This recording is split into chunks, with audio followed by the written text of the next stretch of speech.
காட்டோட ஒரு பகுதியில நிறைய பறவைகள் வாழ்ந்துகிட்டு இருந்துச்சு. அந்த காட்டுக்கு ராஜா ஒரு கொக்கு.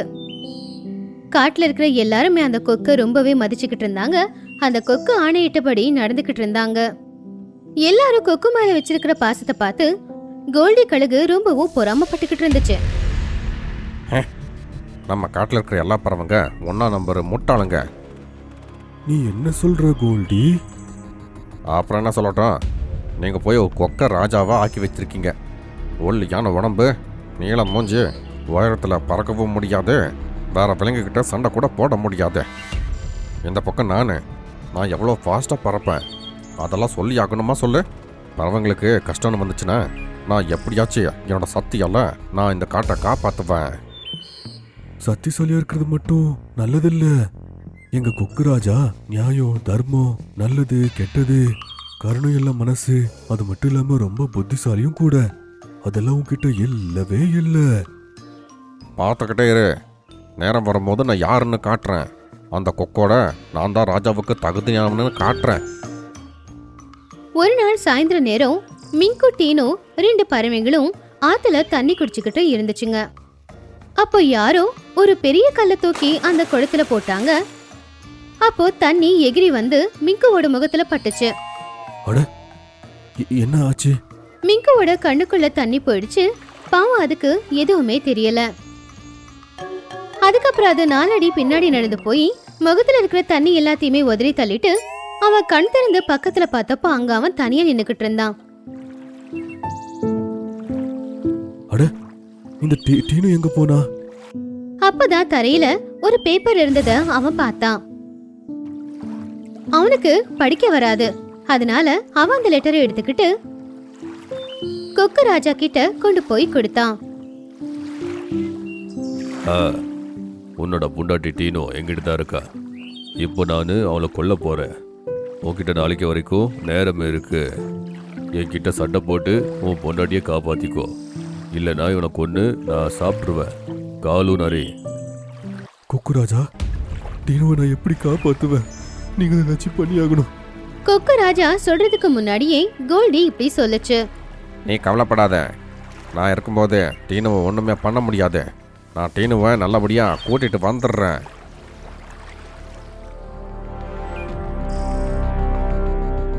நீ எப்படி கண்டுபிடிப்ப காலுனர் எங்க இருக்குன்னு? நான் கழுகு, நான் ஒன்றும் கொக்கில்ல. என் பார்வையும் ஷார்ப்பாக இருக்கும், என் மூளையும் ஷார்ப்பாக இருக்கும். நான் தேடி கண்டுபிடிச்சி கூட்டிக்கிட்டு வரேன். அப்படி சொல்லி கோல்டி அங்கிருந்து பறந்து போச்சு. கோல்டியோட தன்னம்பிக்கையை பார்த்து நான் வேந்து போயிட்டேன். பரவாயில்ல, எல்லா பறவைங்க டீனுவை தேடுறதுக்காக பிளாக் வேர்ல்ட் காட்டுக்கு போங்க. காலு நரி அங்கே தான் இருப்பான். நம்மக்கிட்ட நாளைக்கு சாயங்காலம் வரைக்கும் தான் நேரம் இருக்கு. எல்லா பறவைகளும் டீனுவை தேடுறதுக்காக கிளம்பிட்டாங்க. கோல்டியும் அதோட உயிரை பணைய வச்சு டீனுவை தேடிக்கிட்டு போச்சு.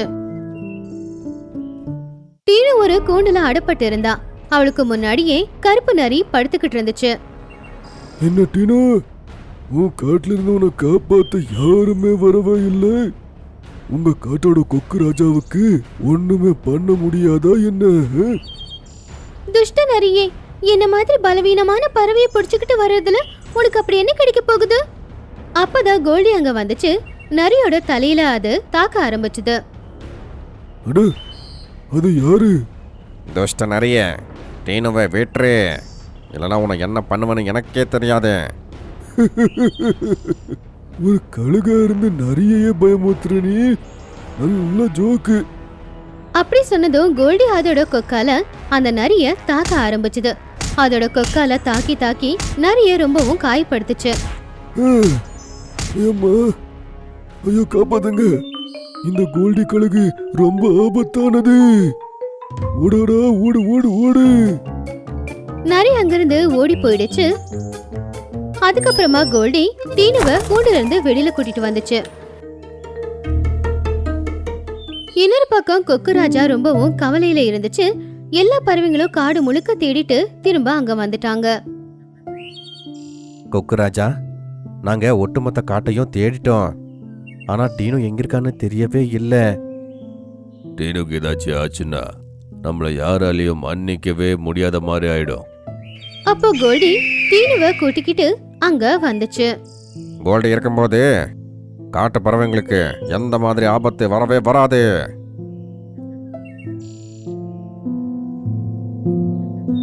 அட டீனு, உனக்கு ஒன்றும் ஆகல? ஆனா நல்லா இருக்கேன்.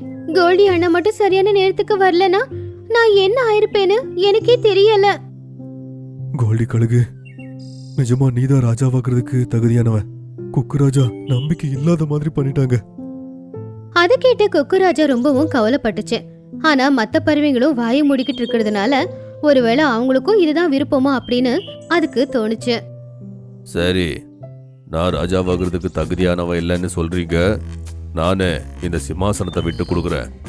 அப்படி சொல்லி கொக்கு ராஜா அதோட சிம்மாசனத்தை விட்டு கீழே இறங்குச்சு. அதை பார்த்து எல்லா பறவைகளும் ஆச்சரியப்பட்டாங்க. கடைசியா உங்களுக்கு புத்தி வேலை செஞ்சிருச்சு. இப்ப கோல்டி அந்த சிம்மாசனத்துல உட்காந்துச்சு. எல்லா பறவைகளுமே கோல்டியே பாராட்டினாங்க. கோல்டி அண்ணன் வாழ்க, கோல்டி அண்ணன் வாழ்க. இப்போ கோல்டியோட பொண்டாட்டியும் அவன் கூடவே வந்து வாழவும் ஆரம்பிச்சுது. அடுத்த நாள் காலையில கோல்டி எழுந்திருச்சப்போ அங்க அவன் தனியா தான் இருந்தான். அட, ராணி எங்க போன? கோல்டி சிம்மாசனத்துல உட்காந்துக்கிட்டு சத்தமா கத்துச்சு. அப்ப எல்லா பறவைங்களும் அங்க வந்துச்சு. கொக்கு பார்த்துச்சு. அந்த சிம்மாசனத்துக்கு பக்கத்துல ஒரு லெட்டர் விழுந்திருந்துச்சு. இங்க ஒரு லெட்டர் இருக்கு. நான் இதை படிச்சு காட்டுறேன். கோல்டி ராஜா, கோல்டி கழுகு, நீ நிறைய வந்து அடிச்சு எங்க காடு எங்க சம்ஸ்தானத்துக்கு அவமானத்தை கொடுத்துட்ட. இப்போ நாங்க உங்க பொண்டாட்டிய தூக்கிட்டோம். பார்க்கலாம் எங்களை அடிச்சு இவங்களை எப்படி கூட்டிட்டு போறேன்னு. பிளாக் வாட்டர் ராஜா மகாராஜா கொக்கு. இத கேட்டதுமே கோல்டிக்கு ரொம்பவும் டென்ஷன் ஆயிடுச்சு. என்ன இது? என்னோட பொண்டாட்டி எங்கே போனான்னு தெரியலையே, எப்படி இருக்கான்னு தெரியலையே. நான் அவளை எப்படி காப்பாற்றுவேன்? நீங்க என்ன சொல்லிக்கிட்டே இருக்கீங்க? நீங்க காலூனர் கிட்ட சண்டை போட்டு என்னோட பொண்டாட்டியை காப்பாத்தீங்க.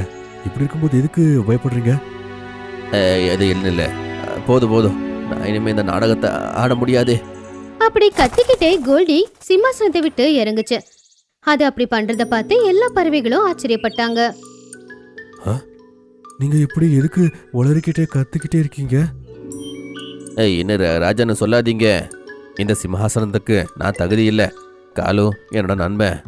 நான் அவன்கிட்ட சொன்னேன், அவன் இப்படி நாடகமானா நான் ராஜாவாவேன்னு அவன்கிட்ட கேட்டுக்கிட்டேன். நானும் ராஜாவான பிறகு அதுக்கு என்னென்ன தேவையோ எல்லாத்தையும் பண்ணுறேன்னு நான் சொன்னேன். நான் இப்படி சொன்னதுக்காகத்தான் டீனுவை அவங்க அங்கிருந்து விட்டாங்க. எல்லாமே இப்போ போய் தான்.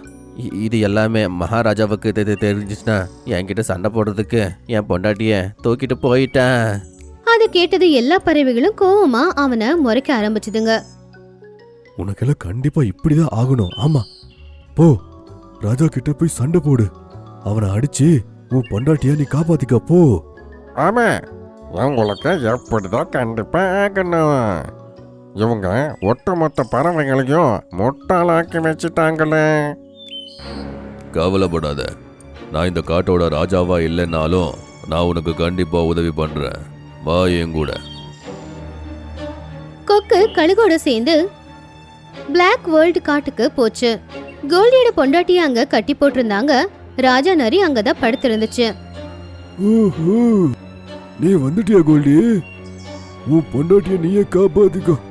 பார்க்கலாம் என்கிட்ட எப்படி சண்டை போடுறேன்னு. ராஜா நிறைய கால்நடை நீங்க ராஜாவா இருக்கிறது அவங்களுக்கு பிடிக்கல. அவங்க உங்க காட்டோட பேரை நாசமாக்க பாக்குறாங்க. அதனால கோல்டி கிட்ட அப்படியெல்லாம் பேசியிருக்கான். அதெல்லாம் காட்டுக்கு நல்லதில்ல. நீங்க கோவப்படணும்னு எப்படியெல்லாம் அவன் பேசி வச்சிருக்கான்.